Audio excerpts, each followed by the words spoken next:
Are the frogs here being affected by the fungus that's... I don't know the answer to that. Don't know the answer to that question. Someone earlier was asking about birds, I think. Heard one. Yes, you did. There are, the last time I was here in the spring was probably 2 years ago. And as I was talking with the folks that were on the walk, the trail that goes over the mountain, there was a lot of apparently gypsy moth caterpillar defoliation of the oaks up there. And the oaks died, and then after about 10 years after they're dead, they start to decay and fall over. And that creates gaps in the canopy, and the sunlight then can reach the ground and it begins to fill up. So you have a very uneven canopy. And it changes in some places where that occurs. It changes the bird community. There are groups of birds called forest interior birds that occur where the canopy is fairly uniformly closed. And there's been a lot of concern about that group of birds, many of which migrate from South America up here in the spring. Over the last 20 years or so, there's a lot of talk about forest fragmentation. The fact of the matter is that we actually have twice as much forest in the Northeast as we did 100 years ago. Most of the northeastern forests were cut between 1880 and 1910. And between the regrowth of those forests and agricultural abandonment, there's a lot of marginal farmland that was being farmed in the late 1800s, and that land gradually went out of production, and that's grown back. So for most of the northeastern United States in 1910, 2/3 of the land was cleared. Now only 1/3 is. There's 66% of New Jersey, Pennsylvania, New York, and most of New England is forested.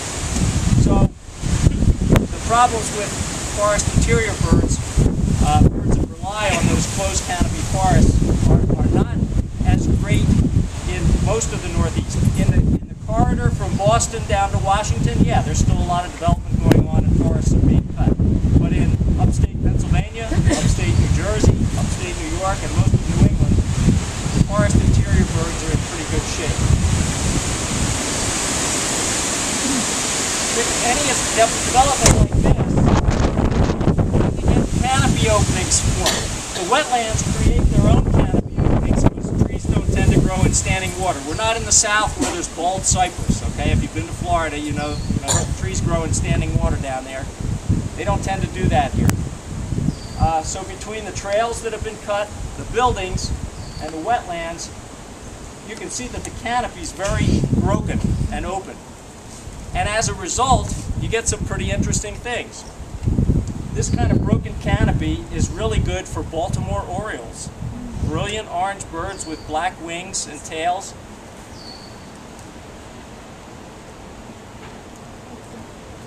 I'm hearing that bird and it's just not registering.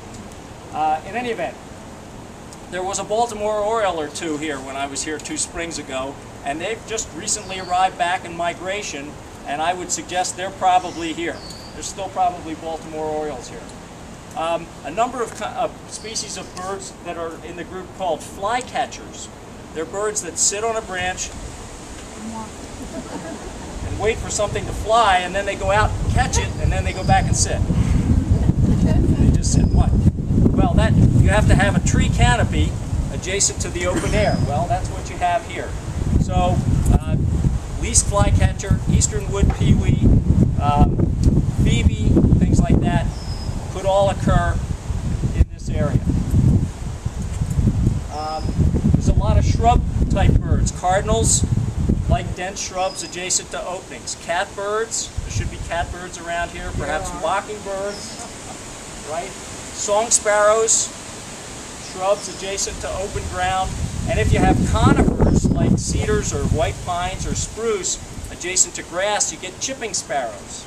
So there are lots of birds that we would call edge species that are found where the canopy is open or the shrubs adjacent to openings. So this is a very rich area. I think this bird that I'm hearing call is a cowbird, which is a nest parasite. It lays its eggs, it's lazy, it lays its eggs in other birds' nests. and then leaves the young to be raised by the other bird. So it's not uncommon, for example, to see a small sparrow feeding a very large cowbird that's fledged out of its